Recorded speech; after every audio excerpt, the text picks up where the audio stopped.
د امریکا متحده ایالاتو ولسمشر ډونالډ ټرمپ ویلي د ایران او اسرایلو لوري د اوربند په ماتېدو خواشینی دی.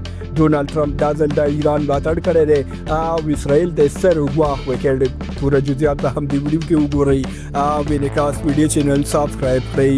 نن سهار د کابل په وخت 6 بجې د امریکا متحده ایالاتو ولسمشر ډونالډ ټرمپ په خپل سوشل میډیا اکاونټ ټروت کې لیکل چې اسرایل او ایران یو اوربند ته رسیدلي او په څو ساعتونو کې به دواړه هیوادونه نږدې 15 ورځنۍ جګړه ودروي او اوربند به اعلان کړي چې همداسې وشول او د اسرایلو لومړي وزیر بنیامین نتنیاهو د اوربند خبر ورکړ. خو ساعتونه وروسته د کابل پر وخت 11 بجې اسرایلو په ایران برید وکړ او ایران په ځواب کې نیم ساعت وروسته په اسرایلو خطرناک برید وکړ چې په پایله کې د خطر زنګونه وهل شو.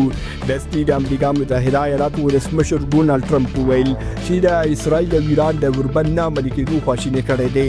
ټرمپ ویلي چې اسرایل باید نور په ایران بریدونه کړي او دوی باید همداوس خپل ټول پیلوټان بیرته راوغواړي.